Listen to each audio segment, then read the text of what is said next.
Hey everyone, and welcome to Comedians on Technology, People, and Drugs. I'm your host, Sam Joseph, and today we're very lucky to have comedian Sang Don Park with us. Hey Sang, it's really great to have you on the show. Thanks so much for sharing your time. No problem. Thank you for having me. I'm glad to be here. And then, wow, on podcast, your voice is so sexy, Oh, like so turned on. This is well, really, really hot. that is how I met my wife through a podcast interview. Hello, welcome. I can't do that. It's God's gift. Yeah, But no, Sang, you're an exceptionally funny person, and I think our thank you. audience is going to be beside themselves, beating each other with sticks of sherbet, wanting to know your comedy origin story. Was it that you were the eldest son of a huge elven comedy plethora, and you set off to try and find I don't know what was going on in the world, and met a sort of a comedy fellowship? How did it all kick off? Thank you very much for asking. Yeah, I have like my own like story. So I've for you know me because I've performed with you like many times, but Hmm, I'm actually like originally a beatboxer. I've started off as a beatboxer. Right right. now, more of a comedian. But I've always been a beatboxer and I've always been into music. I play like a lot of instruments as well. Oh. So like in school, I was also known as like the beatbox guy in when I grew up in America and I went to a very, very big public school. And then when I came back to Korea, I went to a small international school where there was like 40 kids in my year. So everybody knew that I beatbox and they got old very quickly. And then like my friends would make fun of me for it. It's like, yeah, nobody wants to hear you beatbox because that's the same thing all the time. And I was Mm. like, how dare you? That's crazy. You're nothing to me. And so I've always been self-conscious about that. So one day my world history teacher in my last year of school, I started school when I went to when I immigrated to America. I got held back a year so that it would be easier for me. So I was 19 years old in my last year of like high school, international high school. um, my history teacher showed me a clip of Russell Peters. It Oh was yeah. like a Indian Canadian comedian, and then I was like, wow, this is so funny and this is so like fascinating. And then also I saw that comedy specials are like an hour long on average, and there's different jokes throughout the whole like show, so it's never the same thing again from what I saw as a young kid. And I was like, oh my god, like it's like a different joke every time, so I could totally do this. I can't, but like back then I was like, I could totally like do an hour, I think. So in my last year of high school, I signed up for the talent show to do stand-up comedy for a bunch of Korean kids who lived abroad who have no idea what stand-up comedy is. But I was like, I'm gonna do it. And then Cool. so I signed up, and there's these bunch of kids ranging from like 12 to like to 17 and 18, all in like a small crowded cafeteria where it's really loud. And then I go up there and then I start just doing like trying to do like a set for the first time after I practiced with all of my teachers who were just like, oh God, this is very bad. And I yeah. So like and then I'm like apparently doing crowd work. I didn't even know, but I'm just like interacting with people, and I didn't even know that I did that back then. And then like people were laughing, and then it got really awkward because they're like, is he giving like a long speech that is trying to be funny, but it's not funny? Ah. It was so bad. But there was a point where like my and what's worse is I didn't even know that I was bombing, and I just kept going, and I'm like, no, this is how it works. So I just keep going in a small cafeteria, and then like my teachers before I went on told me, hey, like make fun of us, do impressions of us, and then Oh. I think it'll be really really funny. And then I had that at the back of my head, and I was like, all right, whatever. So I like made up like impressions or like jokes about their gestures and everything, and how they're overly dramatic. So as I'm bombing, I'm like, all right, let me try to do the teacher thing. So I start to impersonate my teachers. And I'm like, don't you hate how like Mr. One of them was like Mr. Weeby. Like, don't you hate how he's always like, hey guys, what's up? And then like kids were like, oh, that's true. And they start laughing. And then we had this other teacher named Mr. Miller. Shout out to Mr. Miller, who was also a basketball coach. And he's very passionate about it. And so like, don't you hate how he's just walking around like a big guy and he's like basketball, and that's like his entire personality. And then that like got like an explosive laugh. Like, you know, when you get like an explosive Oh laugh for the yeah. first time, that kind of hits you like a shockwave. And you're like, oh, and that it sparked interest from there. And that's how I got started into stand-up comedy. And initially I started as a hobby, but I've been passionate for like a long time since then. Amazing, amazing. Yeah. Wow, wow. Yeah, no, I mean, I remember I think the first time I saw you was at Up the Creek, doing the beatboxing as part of of a set. Yeah. I found the beatboxing very impressive, and Thank you. yeah, but right, and I guess you had been doing. beatboxing kind of in school. I'm interested to know. So when did you originally move to America, and what years were you at school in America? Yeah, just to explain, when I was about like 9 or 10 years old, I that was like in the early 2000s, 2002-ish, I think. Um, I immigrated to America and lived there for like 7.5 years, with my family in Right, total. Never came back to Korea, just like lived there. And then like at a certain point, we had to come back because we couldn't get like a permanent residency and like right, right. citizenship and everything because it's very difficult in America. Yeah, And yeah, so we came back in 2010. right, But right. yeah, and I've been in Korea since then. And I was also living in Australia for 6 months as an exchange student at a Right. certain point. So like yeah.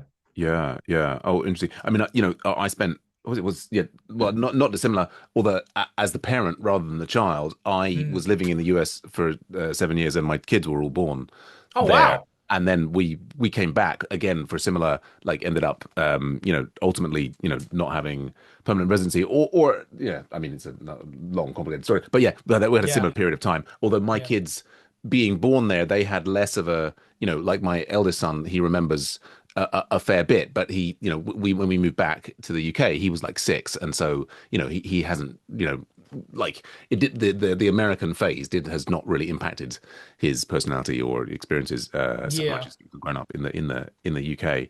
Yeah, Okay. wow.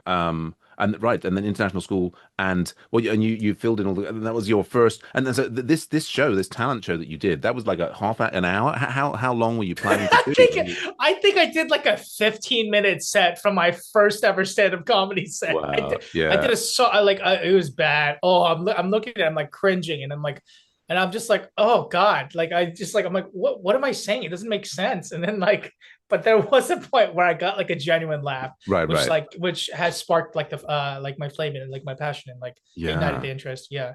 Oh God. Absolutely.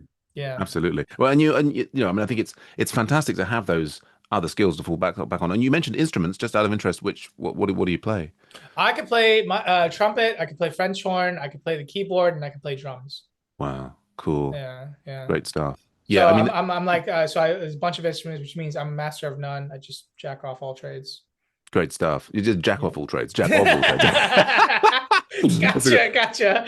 I always jack try to off like all trades. Yes. I try to sneak a lot of jokes over like people's heads, and like I can never go over like your Uh, comedians' heads usually. So yeah, it's like a fun thing I do. that's a good one. That's a good one. And well, it's interesting you mentioned the drums because the people often talk about the rhythm of comedy, and I think I forget the comedian who it is now, but there's a YouTube clip where it's got is it something Mulaney? I forgot his first name, but John Mulaney. John Mulaney, yeah. And he's doing this thing, and then they're kind of like they play like a drum solo, like they in the I same. gave you my money. I gave you my money. Yeah. Yeah, it's so when I'm just sort of there thinking about how all of the different influences, are sort of informing where you are as a comedian. But that's I'm fascinated. Then, that first experience, which was a real mixed bag.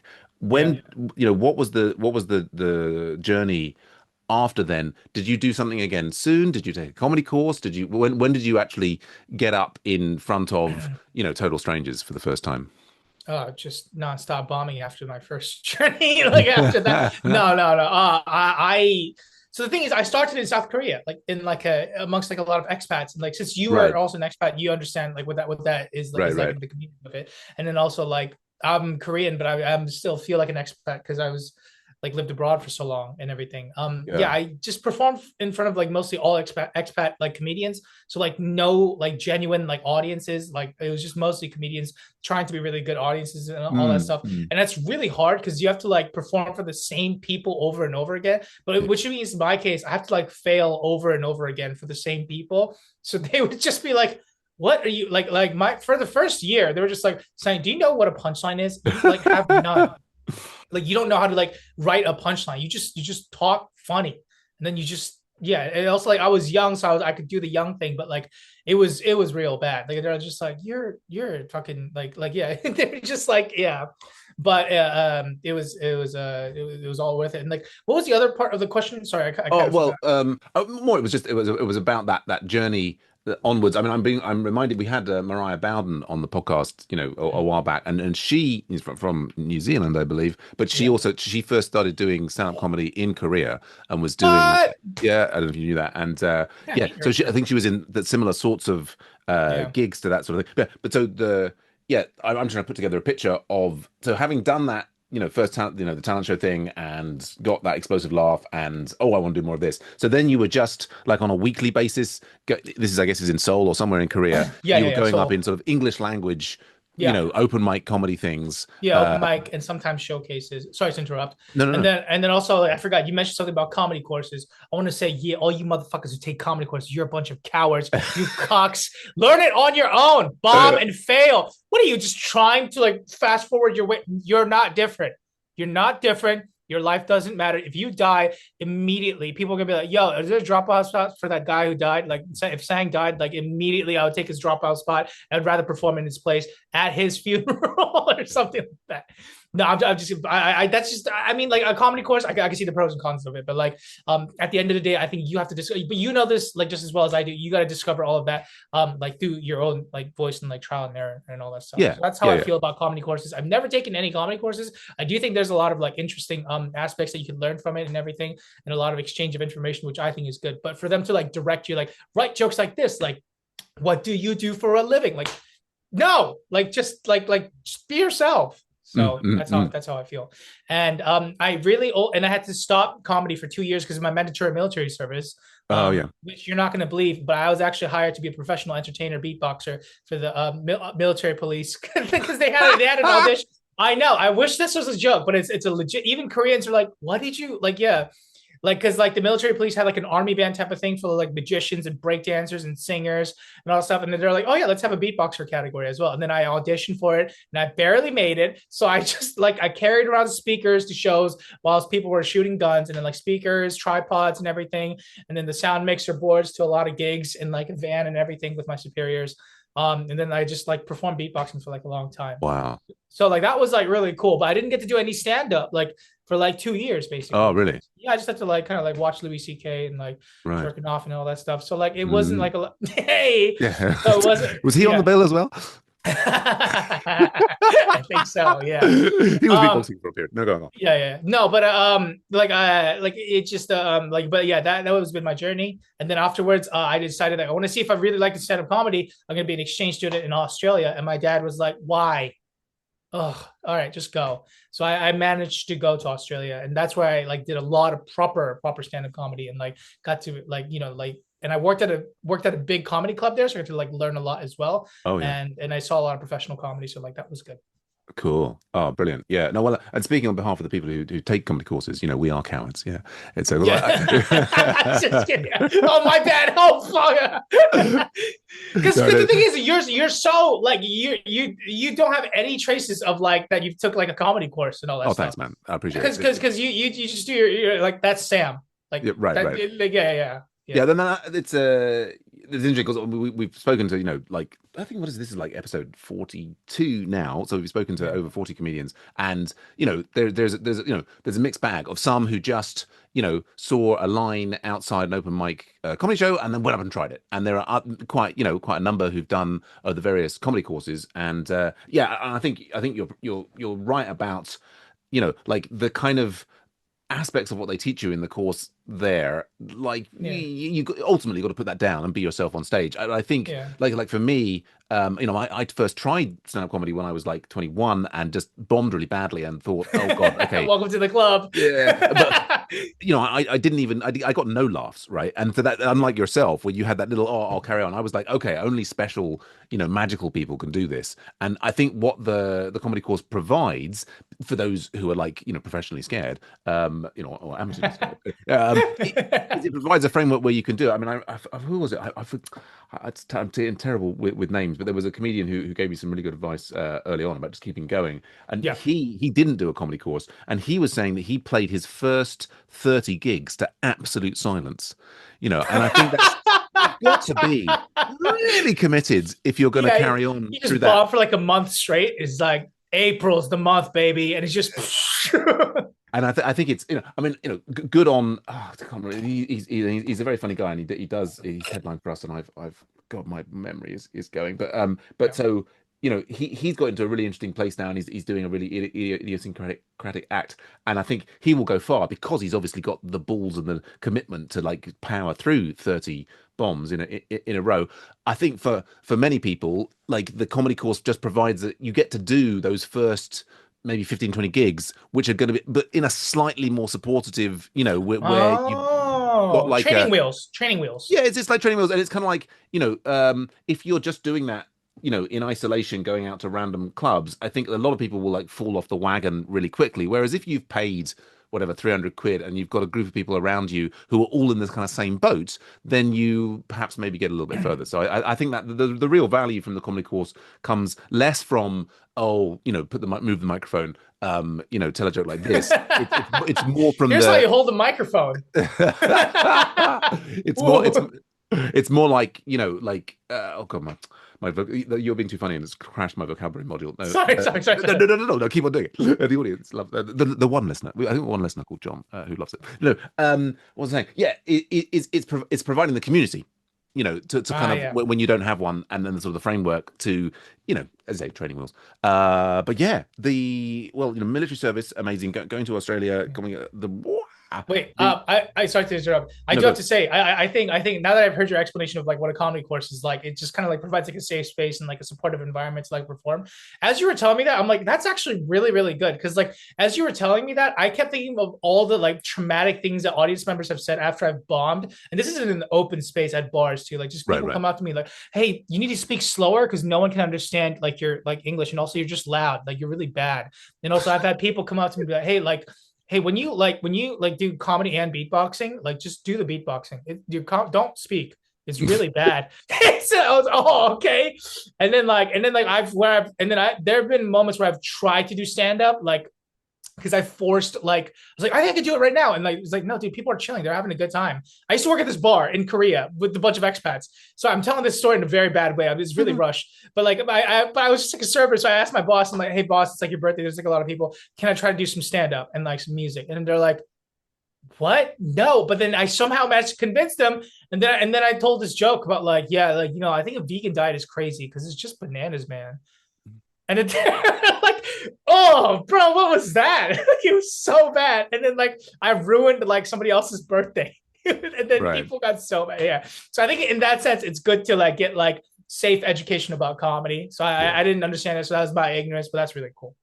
I think there's definitely some. I mean, we've mentioned recently, Just bomb city. I'm Oppenheimer in my early career. It was just so bad. Just traumatize people. Make a film about it. Well, actually, this is one thing we are doing, or sort of in progress. Is I'm trying to get little documentaries made about up and coming comics on the open mic circuit in London, because I think it's a kind of a really interesting like little thing. So maybe that's very cool. I mean, like if you, I mean, I sense your career, taking off into the distance. Like maybe we can just catch your coattails before and capture the kind of like pre like mega stardom. No, dude, you should call this career the Squid Games. Like you see how like financial London financial Squid Game, because that's what it really is. Because you see the comedians on like, yeah, have you been gigging? It's like, oh mate, I don't have a home, and you're like, whoa, dude, what Christ, like yeah. Yeah, it's hard out there. But yeah, I mean, like it sounds like from the beginning, with the exception of the military service, you were like, okay, I want to do this. I mean, as we all know, comedy pays huge amounts of money, so there's no need for another job. sorry, that was really good. Very nice. You caught me right in the face. But I guess you've been doing other things to support. I mean, when you went to Australia, I mean, it sounds like you were actually working you were kind of full time. You're working in a comedy club. You were getting spots. So at that point, when you were in Australia, you were effectively a full time comedian. You're full time in the game. Would you say? No, but the thing is, I was under a student visa, so like I didn't have to like work and all that like as much. And like in Australia, is not as expensive as like the UK as like London. Yeah. It's a new country, so there's a lot of loopholes and a lot of hacks. You realize you're like, seriously, I made this much money from working at a bar. That's crazy. So like and also I got a bit of a scholarship and like a bit of like support from the family. So I was able to like gig in like Melbourne, and also if I got booked for like Sydney, I would be able to like, because flights are cheaper, I would be able to go to Sydney and everything. And I also like went to Adelaide and all that stuff. It was like really, really like a blessed opportunity, and like it was like a crazy like chance for me to like participate in it. But I wasn't like, I was just working as a server at a comedy club. I never got a chance to actually like gig there. I tried to like ask them for it, but then they're like, I think you're a bit too green, and they were totally right. Like my economy awards, for those of you who don't know, economy awards is like how you like phrase a joke to like sharpen it in a very efficient manner. If you're like, oh hey, how's it going? Like I want to tell you about this joke that I heard the other day from like my friend Barber. That's like a very poor economy of words. But then if you go like, yo, my barber thinks I got fat, that's like a very good economy of words and also a factual information pre food Yeah, poisoning and yeah. all that stuff. So like yeah. But anyways, that's like yeah, what happened. So I wasn't like full time, but I was more immersed in the comedy culture. Yeah. I've got to work out this economy of words thing. It's like what is this What? economy of what is this like using fewer words you speak of? I'm not sure what that means. But Nah, dude, your flow is unstoppable. Sam, shout out to Sam when he MCs, oh. he's unstoppable. I've seen him like be nice and mean at the same time, which I didn't even know, which I didn't even know was like possible. I was like, wow, it was very interesting. Like his flow can't be Thanks, man. stopped. I think it's basically because I'm very internally conflicted. There's like a it's all Israeli-Palestinian thing going on in my heart.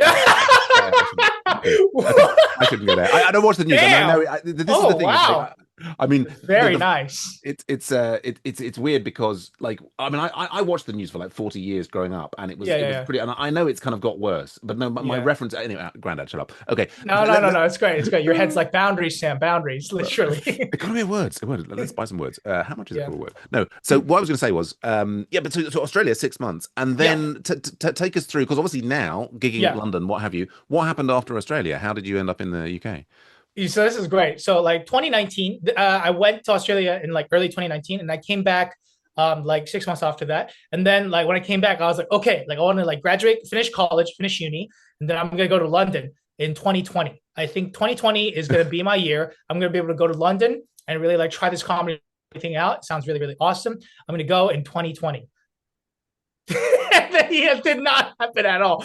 Like that, like initially when COVID was starting, whatever, like do you remember everyone was like, dude, this can't be that bad. And it was like, oh God, it's so bad. It's so terrible. Bad. Yeah. Oh God, oh God, oh God. Like, yeah. So like, but then one of the things I realized is like because I'd never had faith in like the Korean scene initially, but then I saw, hey, but like people are funny. Because one of the things that expat comedians have is they do a lot of riffing because generally they can't repeat the same material as much because like it's the same audiences all the time. The thing is, so you're training like your I always view it metaphorically as like having like a calisthenics like pull-up bar and dips bar versus like a full-on gym. Like London comedy scene is like a full-on gym. There's like you can exercise like your right bicep tendon, but in Korea you just got like a pull-up bar for like a comedy scene. But it's very basic, but it makes you strong in certain ways and more flexible. So like I saw that the people were very funny, and I was like, let's grow the team together. And like I worked at a comedy club, so I know how to like run a comedy show, and like I know how to like promote.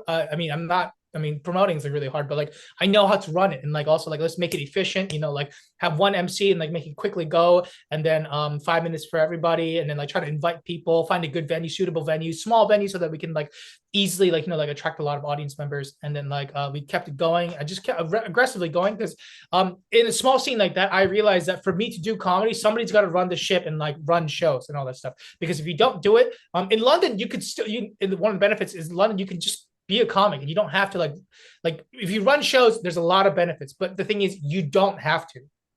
That's like one cool thing. So like but in Korea I had to because there's no other shows and like no other like knowledge of shows like at all. So like I worked with like 45 like different like comedians just to like run multiple open mics and like multiple shows in various places in Korea. And then so I developed it at like a lot so that we could do like a lot of comedy. And like the most we were doing was like 2-3 shows a week, which is very, very like difficult for Korea. But we made it happen. And what was I gonna say? I did that for like a while, and then I just and then like when my parents like after like a really, really big argument, because like I was telling my parents, like, I really want to go to London to do stand-up comedy. And my parents were like, you're not actually gay. Like, you need to have kids. You're not like, you're right. Like, they because they're very conservative Christian, they treat it like a bisexual gay phase. They're like, do you need to like get a real job, have some children? And like, this is just like a phase. Like, you need to get out of it. Like, get the demon out of you. Like, this is not smart. And then I was telling my dad, like, Dad, like, I'm the only Korean, like, like beatboxing comedian that could also like riff in as well. I think it could provide like a unique perspective of stand-up comedy if I go out to the world, because stand-up comedy is an international thing. And I love Korea, and Korea's got great entertainment, but I don't want to just be a local entertainer. I want to try to, like try to achieve things internationally. I think it can be done. And then my dad was like, yeah, but like to do comedy, you need like wits and like words and everything. You're stupid. Like you don't, you just have words and you're very loud. Like you're not that like clever enough to do stand-up comedy. And I was like, all right. So like he shut me down like that. Oh my goodness. But it's okay. It's fine. This is just Asian parent like thing. And I'm like, I'm like, whatever. But I'm like, I still love it. And then I couldn't convince like my dad. So my dad, like actually gave in, and he was like, all right, just we understand this visa, like, this working holiday visa that you're going to apply for to go to the UK is only 2 years. So just get this gay comedy stuff out of your system for 2 years, and you're going to come back. And I was like, okay. So I came here and I utilized all of those 2 years, every single one of those 2 years, to get more of a permanent artist visa. And then 3 months before my visa expired, and I was getting ready to go back, and I barely managed to get like an artist visa Oh that's like wow, permanent. So like now I can like that's why I'm like still here and everything. Like fantastic. yeah, so that's like the Oh, whole that like makes me want to salute the flag. That's fine. So you're here on a permanent artist visa. yeah. Wow. I'm all good for now. You know, we'll see if they let me stay and all that stuff. But like, yeah, I mean that's amazing. And then so yeah, permanent artist visa. Woof. Gosh, I wish I could have one of those. I mean, actually, I'm a British citizen, so I'm allowed to be here anyway. But they can't. Unless I, make some really bad jokes, but no, okay. But yeah, the wow, amazing. And so like, so you got here, and then I mean, we're talking already about how the money situation, and then like, so you're now, what does it look like now? You're basically just, COVID ended. You're gigging as much as you possibly can. Is comedy starting to pay some of your way? Are you having to do other stuff on the side to kind of keep it all together, or where's it got to these days? well, as I love to say in my set, like just being a musician and a comedian, I'm just a really good barista. You know, they're like, what's your artistry? I'm like, oh, I make latte art. That's like my main profession. Like, yeah, I really do make good latte art. So watch out. But I have big plans for this year. I've been telling my friends, but I'm going to say it here as well. I'm going to try to prepare for Britain's Got Talent. I'm trying my Oh, absolute best. Yeah, I know. And then I fail, and they made me look like an evil, like evil, like participant in Britain's Got Talent. I think that'll be hilarious. Offensive comedian ruins the show. Like, yeah, yeah. Either but way, like, all publicity is good publicity, is what they say. yeah, true. But like, yeah, I'm gonna try to prepare for it. I want to do some cool, spectacular stuff, and I'm gonna try to make more content this year as well. That's like what I've been planning. Like, yeah, it is really cool. But to like get more opportunities in comedy and everything. I think like go performing at your gigs is like really awesome. I always like enjoy it at a good time. Thanks, man. Yeah, it's just really fun. Wild audiences at Sam's gigs. I highly recommend to check it out. There were boys. This is all true because it's true, right? Like there were boys who were just like saying gay every like 3 minutes, and I had to like shut them down. And then there were then they were like there were like wild like Harrow people as well who were just Yeah, like having at it about the like location and all this stuff. So very fun. But like yeah, I think there's always challenges. Even if you think you're doing well, there's always challenges. I like to yeah, say it's the same shit, different playground. Like people are right. like, yeah, like people always like say stuff like, oh yeah, I want to make it and start performing at these comedy clubs. It's gonna be lit. It's like, no, it very won't. Like it'll be Mm, great, but then you're gonna have like your own challenges. Like, oh hey, like how do I come up with like newer material, and still make it as good as like my older material? How right. do I work on my other strengths? How do I not do the same jokes all the time and not rely on all that? There's Mm. different. There's always gonna be problems, and you're gonna have to like accept that and like it's just it's not it's always like a continuous journey and all that stuff. Yeah. No, it's a So lot of like it's yeah, there's no such thing as like, all right, I've made it now and it's perfect. It's like, no dude, there's always going to be struggles. Yeah, So well, no, I think we were saying last week or the week before. Yeah, I mean, it's about the journey, and I think we'd all, I guess we all aspire to that place where we're able to get great gigs with great audiences, at a frequency, that isn't costing us, and we're making some money on, it. And it feels like that's, oh yeah, if you could get to that sort of, like high, Everest sort of area, somehow everything will be good. But actually, there's challenges at every level, and that really if yeah, you're if you spend your whole time saying, right, I want to get there, you miss the probably the most fun thing, which is the kind of the friends that you're bombing. hopefully Yeah, making along the way, right? I think that's yeah, you know yeah. It really is. Can I be honest with you? Actually, sure. like these days, I actually like bombing. It's kind of Ah. you get a little of that humble pie, and you like learn a new experience. Like, oh, dude, like I got arrogant. I deserve that. That was all me. And Mm, like people get so disappointed. What's more, I recently bombed like where like somebody had faith in me because I'm a high energy comedian. So like mm, I'm often used for like opening. Like I can mm, close as well, but I'm oftentimes used for opening because I right. I never want to like I never like want to like make excuses or like play the victim. Like, oh, the audience is cold. It is not my type of audience. Or like, oh, they're not Mm. warmed up yet. I never want to like make excuses and play the victim like that because I'm not a hot woman. So like I did. Sorry, that was more for me. It's You interesting. know, I was just trying to they put that do. together. I'm not making any Yeah. comment. Keep Yeah, going. yeah. I'm not just like a young hot woman that's just like making excuses and playing the victim. I never want to do that.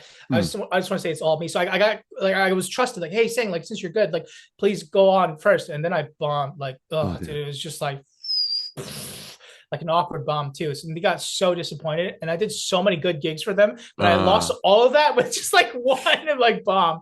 painful. So no, but it's okay. I gained it back. I gained it back. So Yeah, it's yeah. okay. Oh, It's well all done. good. Yeah. Boy, Well, still got it. Yeah, and yeah. all the pull-ups. The I was going to say but so, just out of interest, like at what frequency are you? You know, how many gigs are you snacking in a week? And is it mainly in London, or are there, what's? I'm just interested in what it looks like. What does Uh, Sang's gigging week look like on a, you know? yeah. Oh yeah, sorry. So just yeah, it is mostly in London. I love performing around London because I could just like if the tube stop, bus stop, I'll just line bike and like just hopefully I don't die on my way to comedy. I'll just do it. But like sometimes I have like like I have like a few gigs like outside of London. Like I used to go to a lot in Kent, but not so much anymore. But like yeah, I've few when they book me, but I don't like get a chance to like as like network as much. But this year I am gonna change that, and I will try to do more and everything. It's just sometimes it's a bit like not trying to make excuses, but it is a bit difficult to like go outside of London when you Yeah. know you have to wake up at 5:30 a.m. tomorrow because you're a shitty barista and you got to get there and then make all the cool fancy lattes and flat whites for everybody. So you're like, oh, like you're like not having a good time. No, no. I Yeah. mean, the traveling is. I mean, this is partly why I started this gig in Harrow and the one in Watford and now the one in Chalk Farm is to have reliable gigs that are. I mean, at some level, I would love to not need to be putting on my own gigs, nearby because of the what's that as talking about from the experience in Korea, like the overhead of like booking the acts and getting rid of all this Oh yeah. this admin as whatever. But in order to gig regularly close to home, I need to like make sure that there are the gigs happening Yeah. nearby. And just that, but so is it? I'm just interested in the numbers. I mean, all the different communities we speak to. Some people are doing a couple of weeks, three. Do you Oh yeah, try and sorry, get I a didn't say the number. regular? Yeah, yeah. Yeah, At least when I was sick, I did like one yeah, because like when I was yeah, sick, like sure. yeah, but like yeah, obviously at least 2 to 3, Mm. like minimum. Yeah, yeah, yeah. Solid, solid, solid, solid. Well, what an amazing, roller coaster of a story it's been so far. That Yeah, leads us in, I think, to our next question, which is, which is how is technology affecting your life and comedy? And I always say at this point, by technology could be, like the latest AI models, could be pencil and paper. I mean, technology is anything that's like not just you and your, or it could even be like a memory technique, like the memory palace or what have you. But this is sort of, I am very interested in how, because technology is going nuts. I'm interested in yeah, how it's affecting both your life and your comedy, but I'm also really interested in your comedy process. Well, and also the process of your life is like how you get things done, how you make comedy and to what extent technology is involved. yeah. Well, I mean, like technology. Well, first it kind of helped me like see my bomb in 4K and HD quality, and like you're like, oh god, you're like, wow, this is like high quality failure. Like it's very interesting. Like back in the days, like iPhone 8 and all this, it's not good quality, but now you just see yourself like think you killed it. You put on the audio mic, Rode mic, and then you bombed. You just like hear it in high definition, or the lack of like laughter in high definition. No, but so I think one thing that's like very practical to say from my experience is I've always wanted to I've always wanted to like busk. And I actually like do busk for those of you that don't know I actually do like perform and like make content on the street on a regular basis. So like because I've always wanted to like because I'm just like oh yeah, everyone speaks English here, so like if I can just like make strangers like kind of going across laugh, then I think theoretically this will increase my flexibility as a performer Mm, with riffs, as well as like helping me come up with like performative reflexes. Like for example, like if somebody were to like heckle me or like kind of like kind were to interject, I would be able to like kind of come up with like a response quicker than the average Joe. mm. Because theoretically, if I practice that on a more regular, like concentrated basis, like when I am like busking or like just like doing stand-up comedy on the street or like just kind of doing street interview like funny like commentaries, I'm forced to like come up with jokes on the spot to make them laugh instantaneously. And I believe that theoretically that's going to exercise my riffing and like improv muscles and just like my overall like flow of thought and my freestyle muscles. So yeah, that was like my theory, and then I've done it for like a while, and it did help. I think it did prove to be correct. Oh, So just to say, yeah, absolutely. I mean, I think you headlined both Sunset and Crack Up for us, and both thank you, shows were just explosive. And thank you you're very much. surfing on the moment and pulling things out. Just so I mean, it's paying off in spades from my point of view. Thank you very much. Yeah, because like people think that I was always been like a natural like crowd work comic. It's like no, I wasn't. Like I like crowd working. I do think that I have a bit of a more advantage than the average Joe because I've traveled like a lot, and I've lived in multiple places. But like I use it's still like you have to work, like you have to put in the work in that like the hours and like strategically like figure out how you want to go about it. So how I did so how technology influenced that was like first I bought like a good speaker with like portable battery. Like I bought like a golf cart battery and like a power converter so I can like carry that around and like, kind of like perform with that like on the street before the cops came in and kicked us out several times. And before like the drug dealers came in Ooh, and like scared us as well. ooh. Camden is rough, man. And then also like and then like when I switched more to like content based like production, I got like a Rode mic and all that stuff, like where audio you can just kind of like speak into that and it'll record it at like podcast quality audio for like street interview content and stuff. So like that in Mm-hmm. those ways, like technology has helped me like tremendously. And I think where it like stresses me out, like the downfall is like I'm really bad at video editing and like just the whole like like the culture of like social media production and everything. I'm really bad at it. Like I Mm. should get better at it, but I'm so awful at it. I'm so bad at it. Where like I just turn on the video editing program and I see my face and I'm like, ew, I don't want to edit that. And then No. I yeah, I'm like, oh, what is that? Is that my face? And then Mm. so I don't work those muscles a lot. So it kind of stresses me out. But that is something that I do like, like want to fix and like really want to get Yeah. Have you over. thought And about like becoming a narcissist? nah, dude. I'm finding it really, ever Yeah. since mwah, no, it Yeah. just because I get stuck watching myself back on video. You think it's a joke? Yeah. That's totally But true. this Okay, is yeah. this is really funny because then like narcissists will have like their ugly moments or they will have like like tremendous failures. But then because they're narcissists, they can't address that. Like they'll shit their pants or something. They'll be like, no, but like this is meant to happen. It's not me. I'm perfect. That's great. That's great. But you have to because then it doesn't align with like your faith. You have to be like, no, it was meant to be. Yeah, yeah. No, I think Yeah. if I really was a narcissist, it would be a problem. Yeah. I think I need to find a word for what it is. I'm just like sort of like it's not like as I keep on saying, it's not like I think I'm that funny or good looking or any of these things, but I Yeah. just find I am fascinated with like when the problem I have when I'm editing the video of myself is I just get sort of like lost in a kind of like, look, it's me. Look, I'm Oh me. yeah, yeah, yeah. There's a kind of weird, and for a lot of people, they see themselves and it's kind of different from their, the way they hear themselves when they're in their Yeah. own head or the way that the mental picture of themselves. And I have to say, like, I was losing my hair and, now sometimes like I've got videos of me at crack and I'm sort of jumping around and I'm like, oh my God, that bald spot. Oh God, and I'm Oh, not, but dude, same here. it doesn't make me not want to watch the video. I'm kind of like, makes me want to like, shave my head a little bit shorter.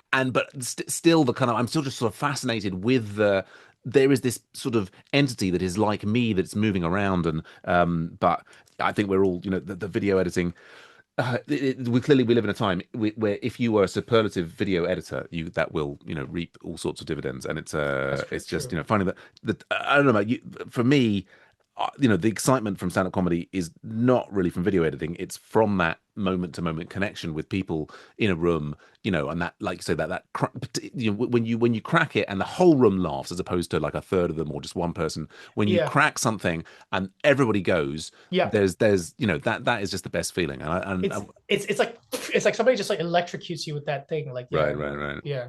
Yeah, yeah, and so yeah. I mean, lots of technology, obviously, all going on. How about in terms of well, you're talking about the doing the busking thing and so on as a way to like sort of exercise the freestyle muscles, which is fantastic. Is there something else going on as in terms of the way that you? Is that where all the material comes from? Are you like are you constantly taking notes on your phone? Are you saying, right, I must write for an hour a day in the morning, or how are you generating comedy, and is technology involved in that? Well, like I'm a terrible writer, so like it's all in my head. Okay. Yeah, I have like yeah, because I'm an overthinker as well. Like I have a lot of thoughts in my head, and then I also like use that to like write on stage as well. So because I'm a bit more comfortable with like silence and like pauses like on stage Mm. now. So I Mm. write on stage sometimes, and I just kind of like connect the dots from there. And then when I really have it like honed, then I'll write the whole bullet point ideas into a Google Drive where I can like Oh yeah. access them at all times. And then like once I really solidify the material, I'll write it out like verbatim, and then I'll highlight the funny parts, the punchlines, Oh really? to ensure that that's the because you want your punchline to be like clear. And then Mm, and then I mm. and then I have like 3 to 4 different type of remixes of like that joke. Like in case if it's like a difficult room, I can deliver the joke in a much quicker way in a different methodology to kind of Oh wow. hit the audience in a different way, and also to like, or also if I wanted to like deliver it in a very natural way to kind of like sneak up on the audience as opposed to like Oh, kind of like just saying the joke in a very joke formatted way. wow. I have that type of method for like the honed Mm. material. And like I have like a lot of ideas and like I have a lot of rants, and then like I will like write those down, but I do need to like write more as well, because like I've been since I've been riffing a lot, like I've been like the writing has taken like a little bit of a step back, but I Mm. would love to Mm. like get back onto more of like the writing trade. It's just sometimes like I know I'm booked for like reliability, so like I just want to get this, yo guys, can I bomb real quick and just like start just start just can I just let me do this, please, just Yeah. silence. I want it, like just let me die. All But right. like so I gotta still be on my best behavior and everything, and I think that kind of like puts me off from it. But from this year I haven't plugging in like much like newer ideas and everything, and Mm. yeah, so Well, no, that's fascinating. I mean, I also use Google Drive. I mean, I think it's just a, like you say, being able to have access it from your phone, from laptops, from wherever.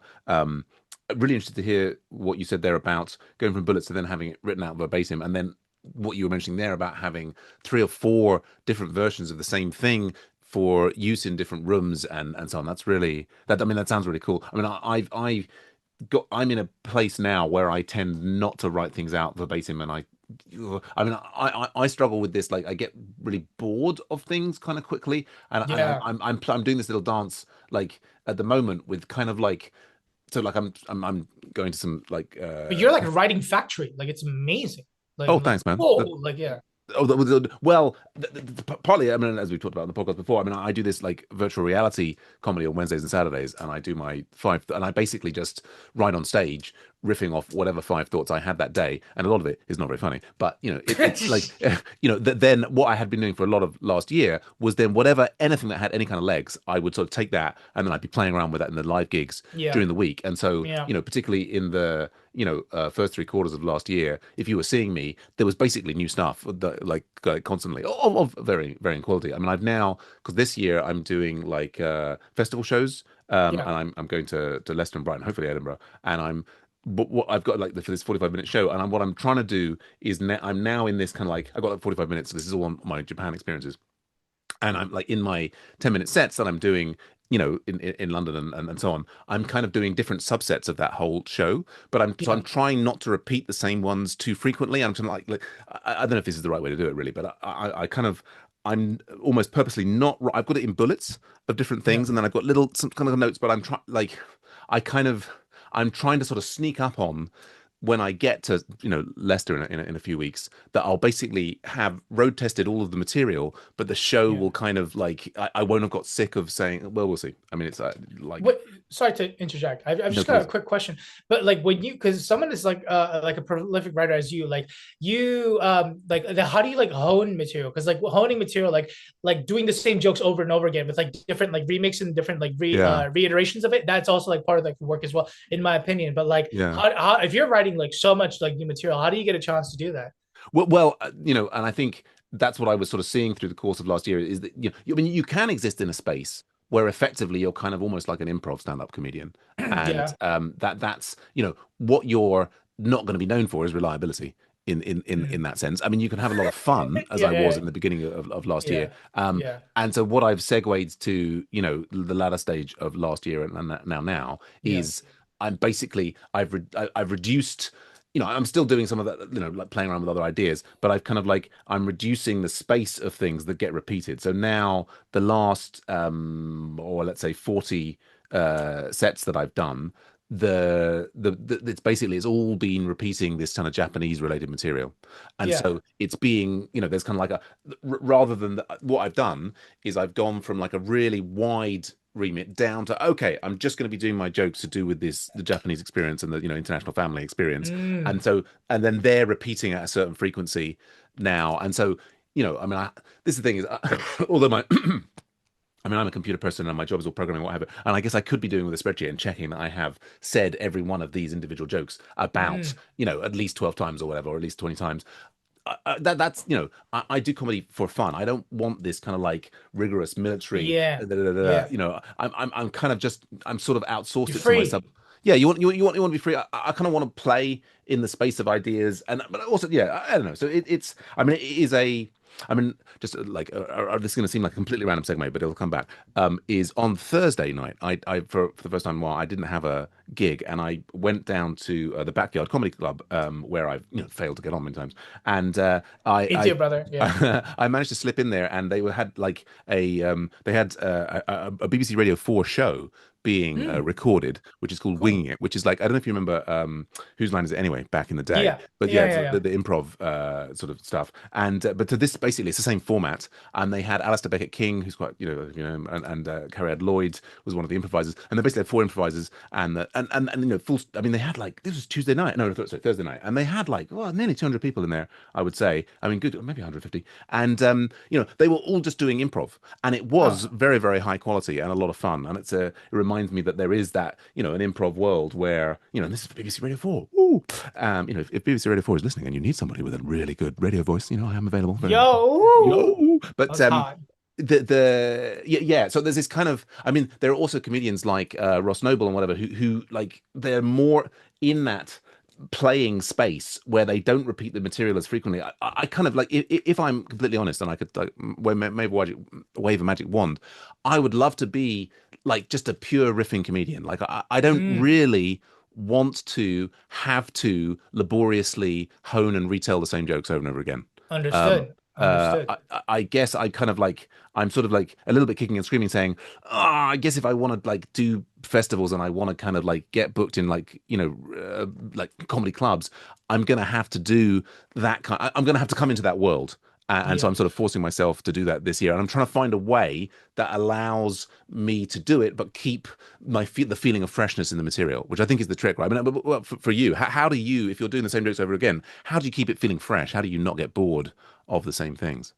Well, if I may, like to kind of like and kind of go off on what you said, I think if I may argue, like, isn't riffing also like a muscle that you exercise? So, like, by working on your riffings, couldn't you make a reliable riff, like, in general, and also like really get that like muscle like honed up? Because that is a muscle as well. Like, Right, right. it's not easy. It's not like you just go like, oh, what you do? You work in a bank, like me too. Like, Yeah, yeah, it doesn't work like that. Like, right. it's that's like a muscle that you have to consistently develop into like a level. And if you develop that, who's to say, like, if that is your style of like, I'm a riffing comedian and you own it completely, and if you do it reliably, who's to say that you can't be booked as a reliable riffing comedian? Yeah, You yeah, know, yeah. that's like, as someone who enjoys riffing a lot as well, and who like really studied that area as like a lot as well. That's what I firmly believe in. And like, the thing is, like, if you look at every comedian, every famous comedian, every comedian is gonna have like they're lacking like qualities or like areas of like strengths and weaknesses. It's just their areas of strength is so maximized and it's just so powerful that you don't really think about. Like, you don't think about how like Dave Chappelle's Chinese accent sucks.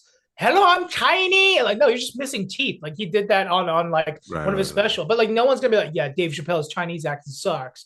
Mm. Nobody said, and then nobody goes like, Bill Burr's accent sucks. It's like, no, Bill is just an angry guy and he's hilarious. So that's what I would like to kind of like state on like Mm. your firm belief. I think if you don't want to, you can be as stubborn as you want. Just be like, Yeah, I'm a yeah, yeah. riffing comedian. Do I have a set? No. Do I need one? Never. Like, because you're all basic. And like, go do your fives and sevens while I do my 5 seconds of riffs and get explosives.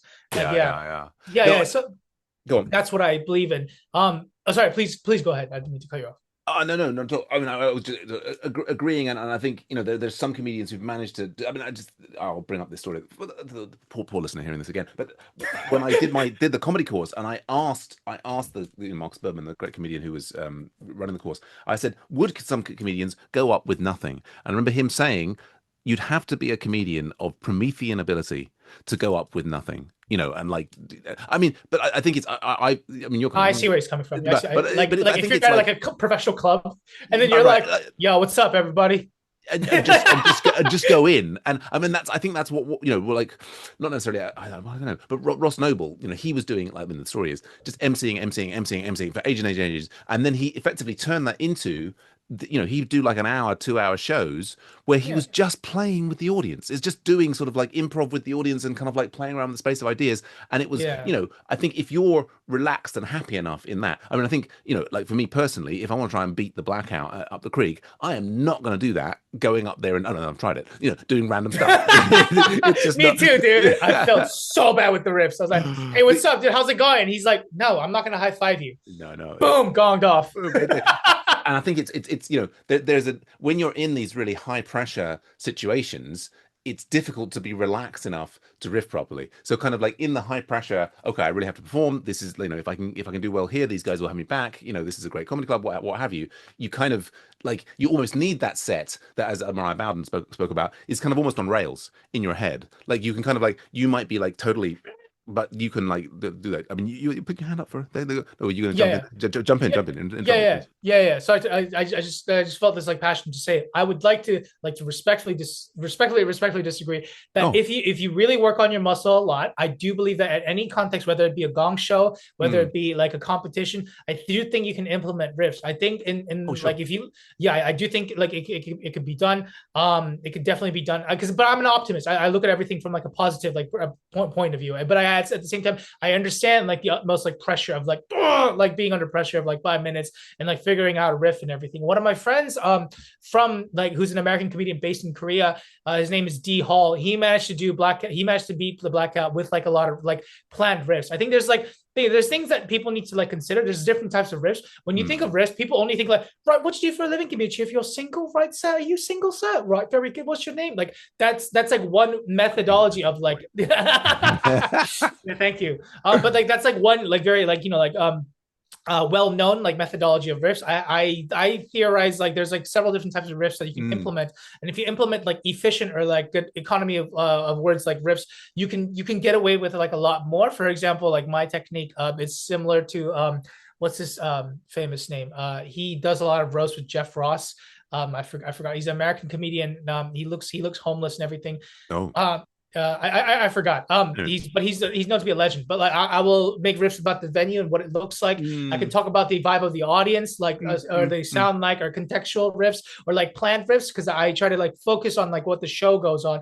Because if you look at the show like from the audience, like they're gonna see the whole show as a context. So there's so many tools that you can use with like if there's a comedian that like that did like like some edgy material and everyone's like this and you're like, Mm. Mm. hey, what's up, dude? Let's do more edgy material. I'm just kidding. Like Yeah. there's a lot of Yeah. like ways to like fight about it instead of just kind of like doing the whole like crowd work punch like that. Yeah. There's Yeah. different types of plans. Like, oh, this room looks like this, and like I can tell you freaking hate me. Like you look like you would never enjoy it. Like or like if it's in a bright room where you can see people's faces, or if there's like a heckler, you can make situational riffs out about that, or like you can implement localized material about the situation. I like to call it localized material. If like somebody like spilled drink really loudly and all that stuff, Yeah. I'm Yeah. like, Yeah, totally. Jesus, how bad is that divorce? Or like just kind of like yeah.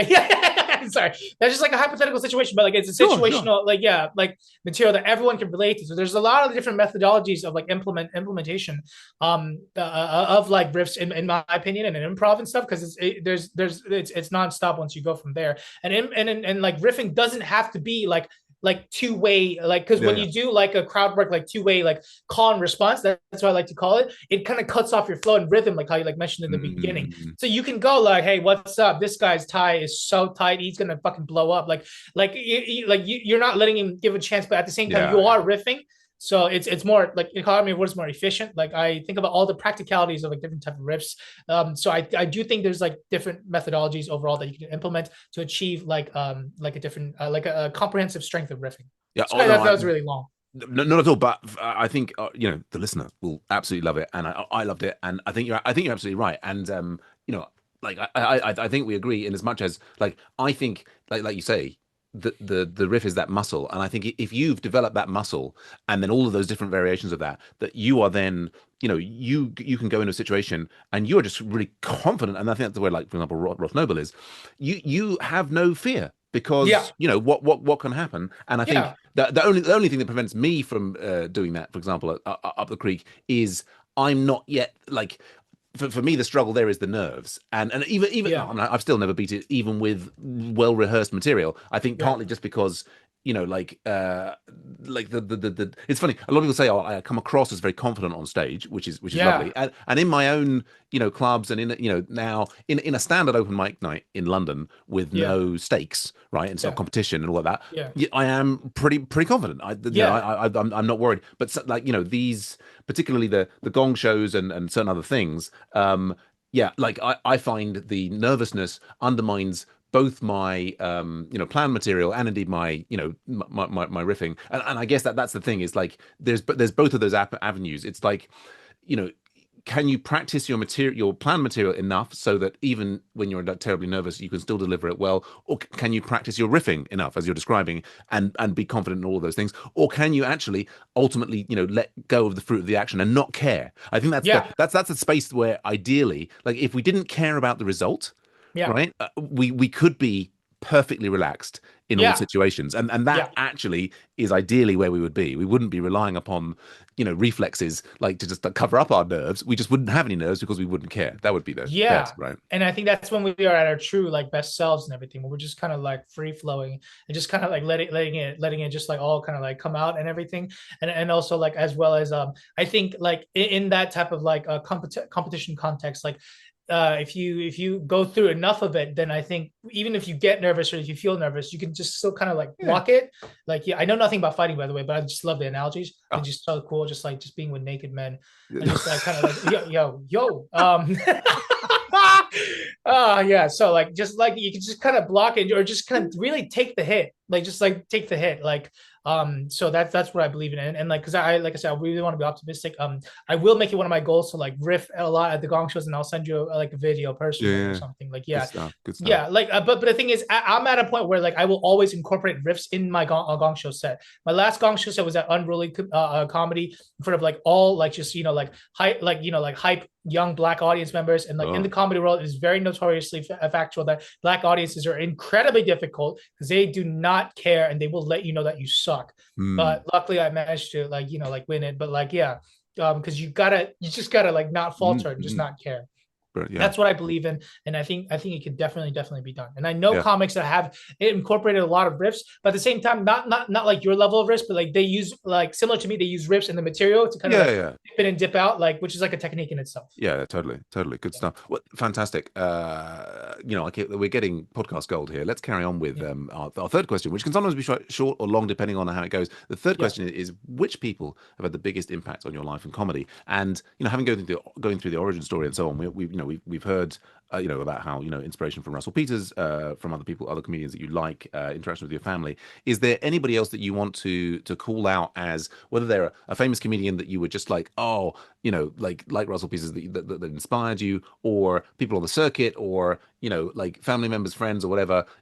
Any shout outs to anybody that you haven't mentioned so far? Yeah, shout outs to me, baby. It's all me. I'm just kidding. Like, no, no, no. I'm like actually glad you asked that. Like, like a quick fun fact on New Year's Eve, there's this very famous comedian named Andrew Schulz. Oh yeah. I actually got to have like a chat with him. Like, Cool. he, like, yeah, one of my videos went viral. Like, one of my very stupid videos. Like, out of all the like art that I provide, like I had this like video about like how I love girls' feet, and then I will never change the fact you can judge me all day. I'm ready for you. Take your shoes off in my Asian household.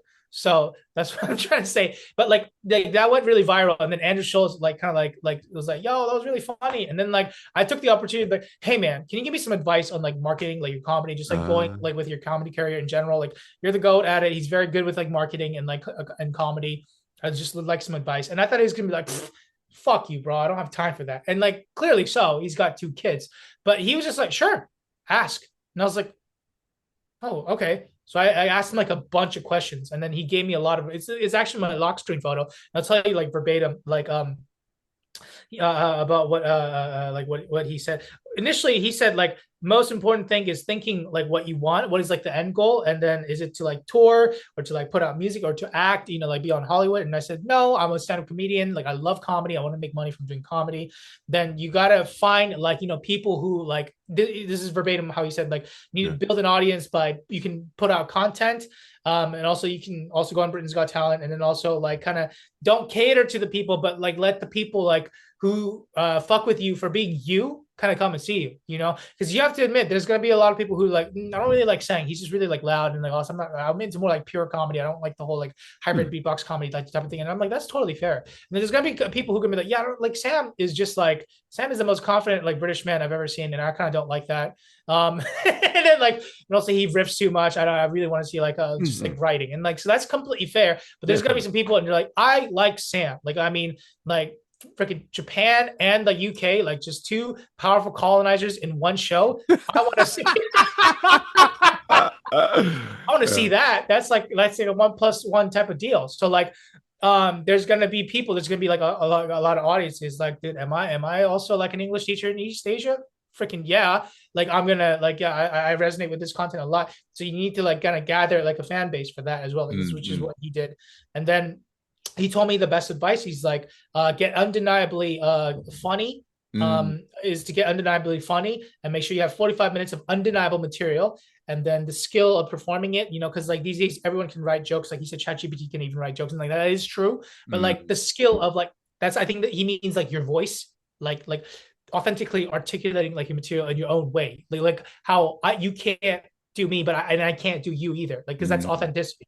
And Mm. then so like yeah, and they said the game is flooded now because of like TikTok and everything, but like don't cater your performance to them. Like let them, you know, like come to see you for you. So Mm. I'd like a you know like just a, like overall discussion about that, and you know all because of like you know a video about a girl's feet.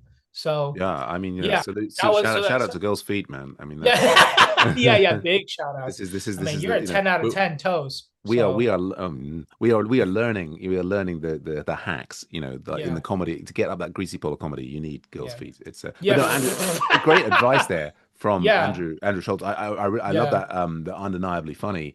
Um, yeah there's a famous American comedian who is got 6 kids and is looks like a Mormon, but he's not. And mm. God damn, we're not Jim doing Gaffigan. Gavin, there you go. Yeah, yeah. You win, Yay! you win. But yeah, I think he Hot famously gave pockets. Pete Holmes hot buckets. He Yeah, famously gave Pete Holmes that advice of yeah, you be undeniable, right? It's yeah, like you've just got and I struggled with that advice. Like, what does that kind of mean? And I guess it basically means keep go. This is my interpretation. Keep going until people are just having hysterics. It's like you go out. It's easy to have this attitude, isn't it? You go out there, and we can be kind of a bit enamored with our own. Like you can be on an open mic, and the other people are like, yeah, yeah, yeah, and then you can like, I had a good set, and in your mind, you could be saying, yeah, I was the funniest one. Why have I not got yeah. my TV show yet? What have you? The reality, the reality is, like probably you were all, similar sort of level. You're all trying stuff. Some was good, Yeah, some was bad. I mean, yeah. just thinking back to my, set last Tuesday in a new place I hadn't done. I thought it went quite well, and I was doing Nice. Japanese material, which went quite well. But I remember again as there was one riffing moment which got that electric bang everybody. But do you know what I mean? It's like It's like oh, yeah, oh, yeah, no, totally. oh.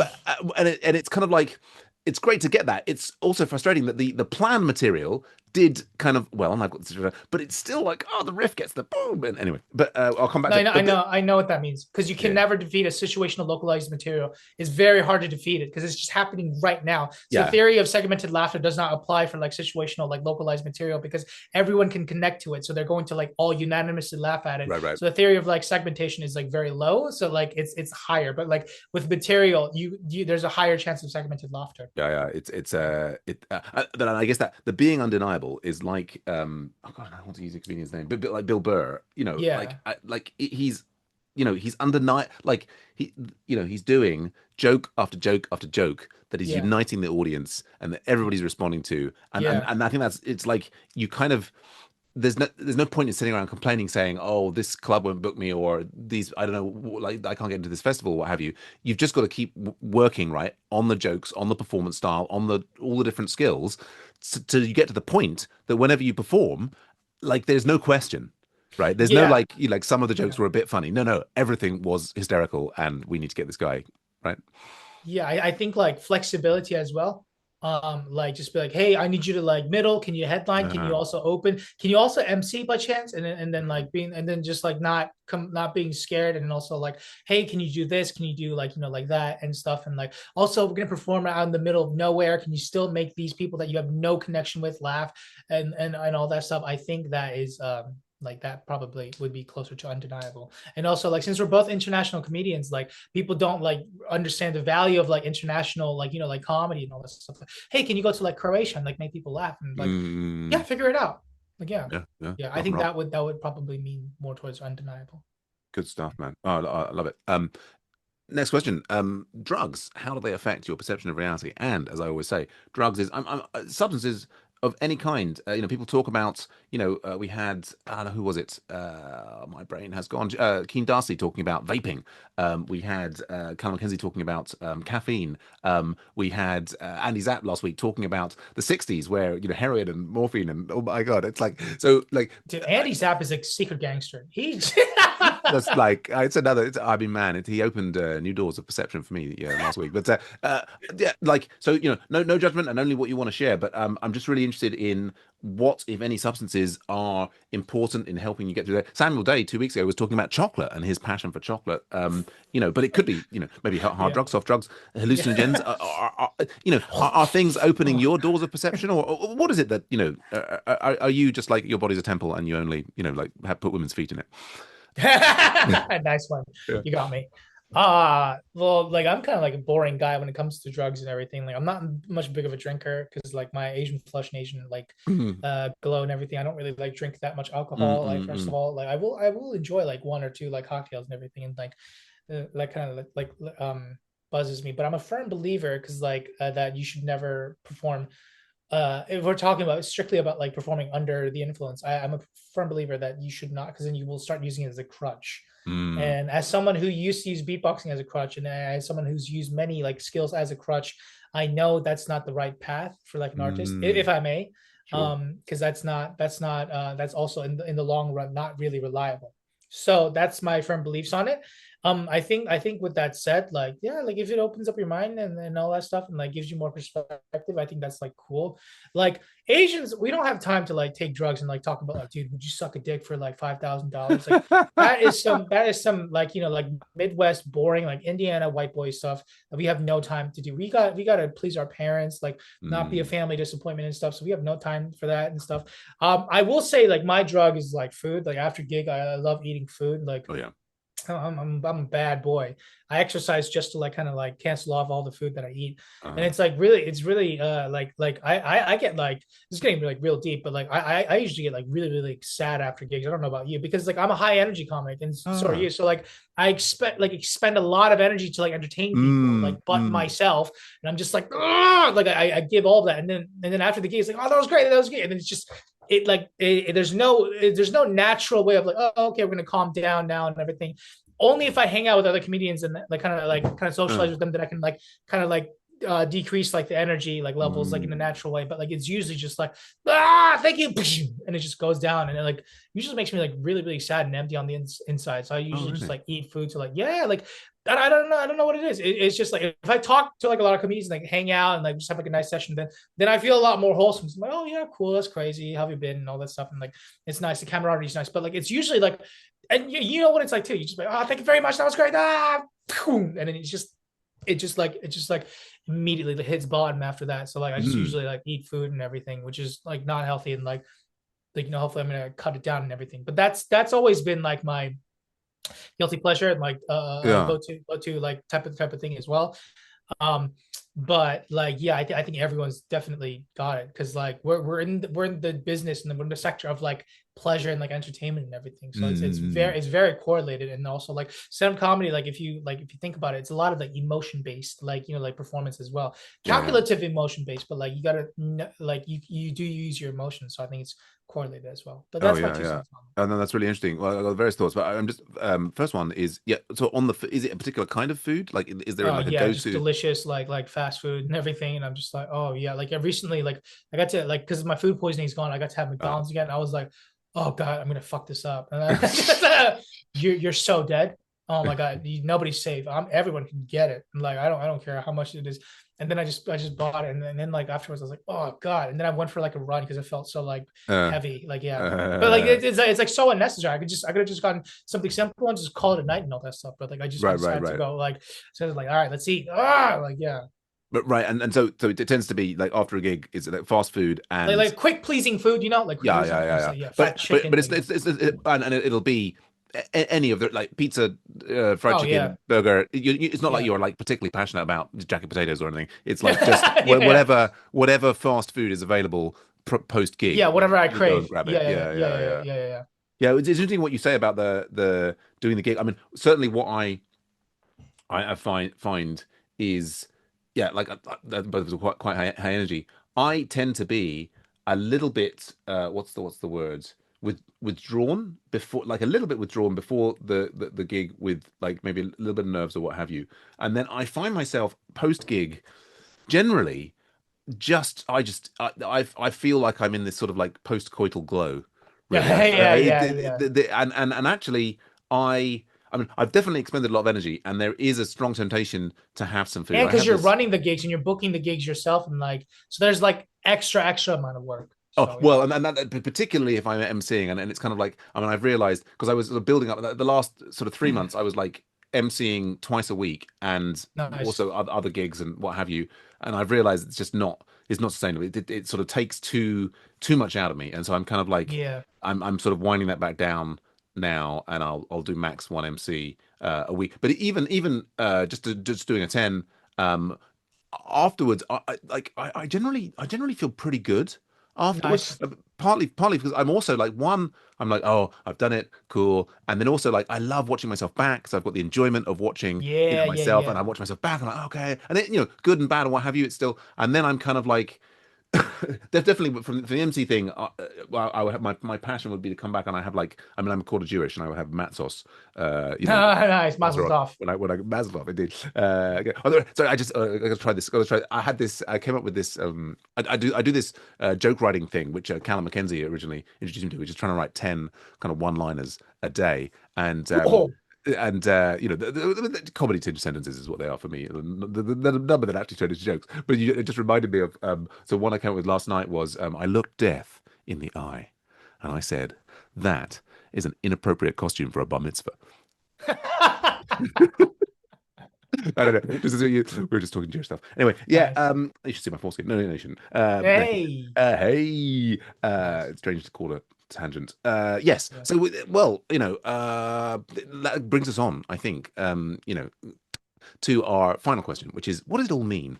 This life, the universe, everything. What's it all for? And this can be as big or small as you want it to be. I mean, we were criticized earlier in the year, if I can remember his name by a sort of Who's this hater? Yeah, you talking shit because you can't see us face to face. I'll take you on, baby. I'll sit on your face with my big booty. Oh Come right, get this. promises, Yeah. promises. Well, it was we had a an Arabic comedian Oh shit. earlier in the year. It's a guy based out in Japan. Is Intisar Tofi, and I think when Okay. I asked him the question, he was kind of like a little bit like what you were saying actually about the white boys in Indiana. Is like Yeah. he's like, look, we've got Palestine, Israel, we've got Trump. We haven't got time to sit around wondering what the meaning of life is. There's all this like real stuff that we've got to deal with. And I think ironically, Yeah. even in criticizing it, he was answering the question. Like for him, what does Yeah. this all mean? It was about, well, we've got to like, it's international struggle, it's all these different sort of things. Yeah. So you can answer this question in any way that you want. I mean, I am really interested in like, is this all a dream? Is it a simulation? Is Elon Musk is he a lizard person? I mean, what like, and it's sort of partly for people who are, sometimes they take drugs and they say, oh, I can see behind the veil where it's all being controlled by the Tetris overlords. But Yeah. yeah, like what gets you up in the day? What does it all mean? It's a weird, strange kind of computer game that we're in, isn't it? What is it? What does it Yeah. all mean? Sang, lay it out for us. Yeah, I think well, I always connect it to my comedy and like that's like my passion. I really, really love it. Like, yeah. I think like just connect how I view it is I think we should all try to like find the thing that makes us like really happy and like not necessarily like good, but like happy, because I think that's correlated in the sense like happiness is going to motivate you to like work like really, really like hard in that field, or like make sure that you keep going and all that stuff. That's why I like a lot of like fathers and like people with families, like they work harder like in jobs in like the corporate world or like in other fields, because like just providing for their family makes them really happy. And I would love to do that like one day in the future as well.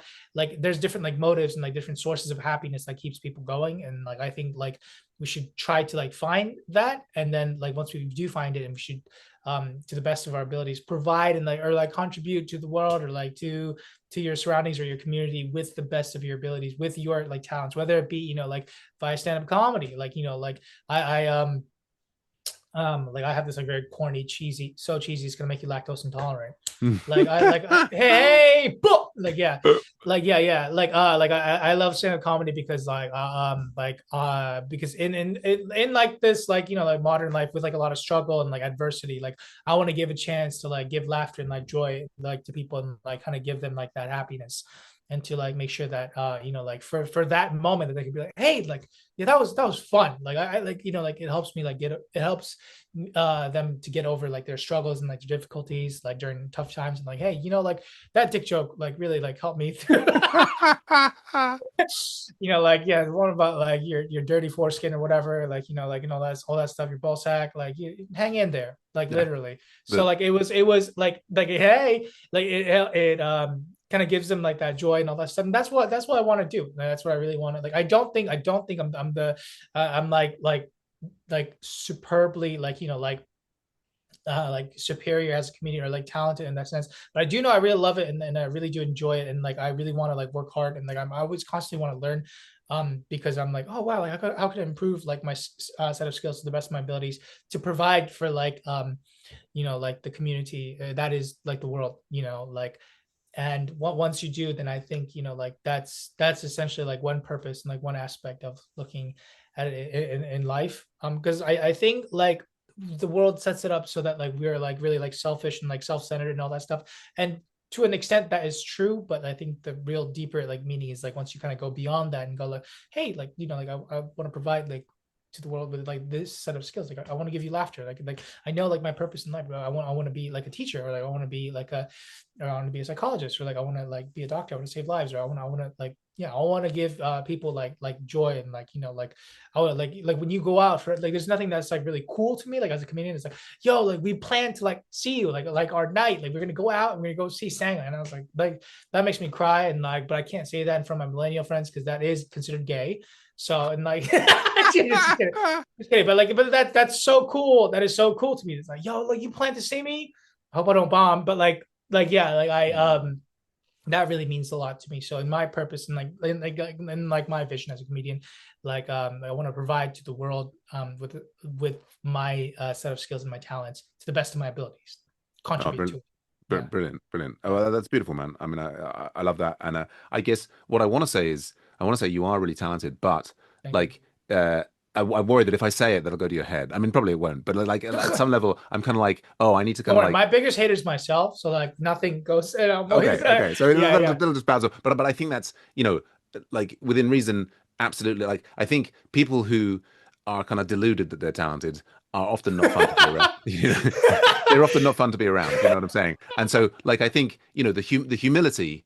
I mean, I'm a big fan of humility. yeah, I think that like what you were saying there about, you know, you're keen to learn. You want to find ways to improve. And I think, you know, constantly having that attitude is going to be, you know, is going to see your already, from my perspective, huge talent just get bigger and bigger and bigger. And, you know, very soon the rest of the world will wake up to it, and I'll be able to say, you know, he was on my podcast one day. So, oh, you know, thank you. That's so sweet, dude. it's That's very, very nice of you to say, dude. That gives no, me confidence. it's a pleasure. I mean, you know, and I'm really Yeah. looking forward to having you come and headline at the new Chalk Farm gig in Studio 48 But yeah. on, I think it's like Feb.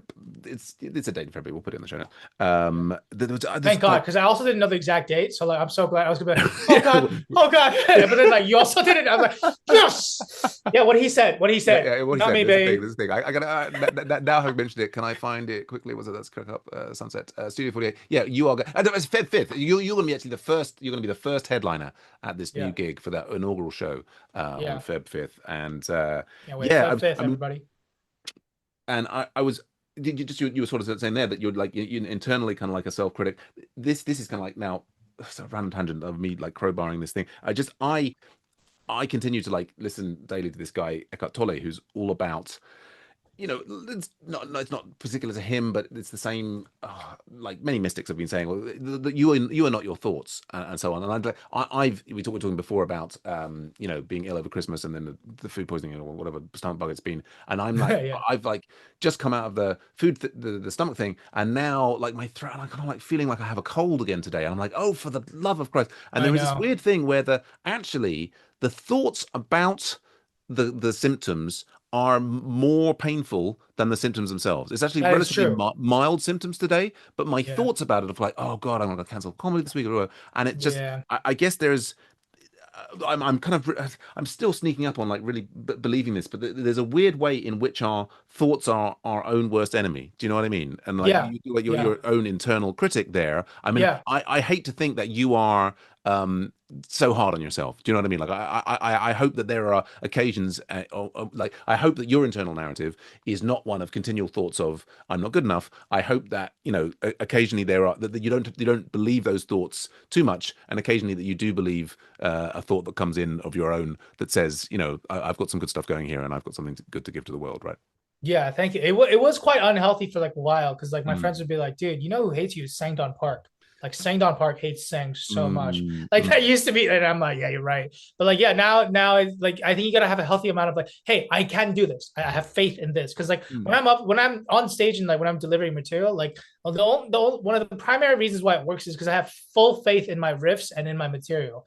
So like even though like if you really analyze my material, it's not that deep or profound or like really like solid writing and like funny, but like I really deliver with everything that I've got. Like I deliver really like just like to the fullest. So that's like the faith that you have to have. So like yeah, that's what I believe. Fantastic, fantastic. Been an amazing conversation. Thank you. We should wrap things up. I've Yeah, got one like little hanging question from earlier yeah. on. I have That plenty I'm of just time. I don't have work tomorrow, so yeah, good stuff, man. yeah. I was just is like why London? I mean, I think London's great, but like so you'd obviously there's a strong connection with the US, gone back to Korea, Australia, then Yeah. you kind of targeted London. I mean, it could have been New York, could have been Chicago. I mean, what was it that made you pick London of all the places in the world to try and climb the greasy pole? Yeah, London, you were just a side piece for me, baby. You are not the main chick like New York. You're just nothing but a little side hoe, friends with benefits, baby. You ain't nothing, not with your mind the gap teeth. No, I'm just kidding. I love London. Like I've always wanted to come. And also, I mean, like logistically, like I can't go to the United States. Like you cannot get it. Like I can't get a visa. uh, Yeah, so like that's like the real reason. But like I was like, oh no, but I think it would be really cool to like get like an experience and like if you're in New York, like that's a lot of like financial expenditure and all that stuff is sure.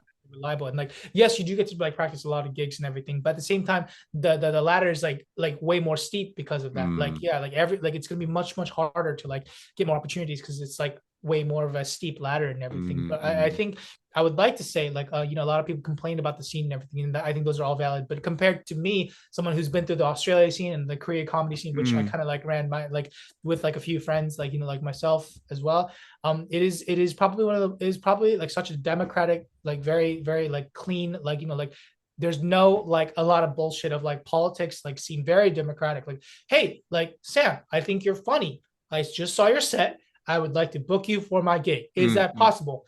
Yes, sounds great. And also, because you have this experience, I want you to do a longer set. I will pay you. It's very democratic and straightforward. mm, There's not a lot of like politics.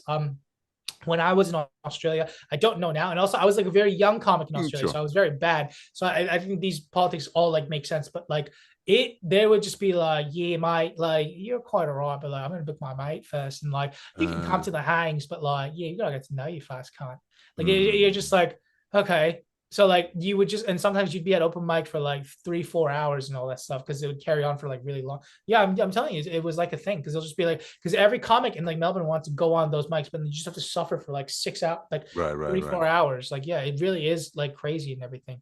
Mm, Just to bomb in front of like 3 people. So like it really, but like yeah, but in London, like there's a lot of like amazing good shows. That's why like I think that's why like the whole pattern of like you ever like kill it a lot in London and you go out to Kent and you bomb. because like that's like the reality of it. Like comedy is Yeah, like yeah. really hard, but London is just people are so cultural. Like people, like historically, people visit a lot of plays and Right. theaters, so they know how to like watch a show and ha ha ha and like kind of really like Mm, be supportive for it. But like the real challenge is like, hey, these audience, they're not really eager. It's Tuesday night and they're very grumpy. Can you mm. still like wake them up and everything? Like I think that's like the real challenge and like the actual like real workouts of comedy. So that's how I feel about like London comedy scene. I love it like a lot. I've gotten a lot of opportunities and like it's been very like I've been very blessed. I'm the only Korean comedian in London because I killed the rest of the other comedians. They can't. Squid They're Games. not. Dude, this is diversity only, baby. I gotta Yeah. be. Yeah, exactly. You're dead. Like, there's no other Korean comedians. Chinese, Japanese, I'll allow it, but they're different. But like Koreans, like dead. So yeah, Good. Well, and I'm sure the listeners are very, well, the listeners who are London based at least are very happy that you're here. And I'm glad I asked the question. Brilliant, brilliant, brilliant, yeah. brilliant. So we've already mentioned, yeah, you headlining Studio 48 on Feb 5th. Is there any other upcoming shows that you want to shout out? Where people should follow you on social media? Where should they go? Yeah, at the moment, so just kind of recovering from like my like like sickness. I purposely had to like unfortunately cancel a few shows and like really not Mm-hmm. like book a few just to recover. So I was bummed out. But like you can follow me on at the Sang Show, for all my content and stuff, as well as at the Comedians on the Go. That's where I post all like my street interactive street performance and like street content on there as well. And yeah, that's pretty much about it for like my content and like my YouTube. Yeah. Brilliant, brilliant stuff. We'll get all Yeah. of that in the show notes. And well, thanks everyone. And remember, you can help support comedians on technology, people, and drugs by going to patreon.com/comedianson, where any level of support will help us to continue to produce this show. I don't think anybody has ever given us any support there. Is that site still exist? I probably should remove it from my show notes here. It's like, because really what I want you to do is go to Spotify and follow us there. Apparently, if you follow us on Spotify, we'll get up the rankings. It'll be great. We do also have a Facebook group. You can comment or ask questions there. Similarly on Spotify. We'd love to hear from you, dear listener. We talked lots of, and there was some fantastic advice. I think we heard from Andrew Schultz via Sandal Park, and lots of sayings. I think insights. I particularly love that. Having 3 or 4 different styles on the same joke for, does it need to be faster, slower, these sorts of things. God, it's like I'd love to hear what you, the audience, are thinking about it. I know you're busy, you're lacking time. Take a moment, meditate, relax, and then make a comment on Spotify or Facebook, and we'll get back to you. And we really look forward to being in your ears again soon. Last word to our fantastic guest, Sang Don Park. Yeah, my last word. I think regardless of what it is, you should just try because nowadays I don't really see a lot of that, especially in the UK.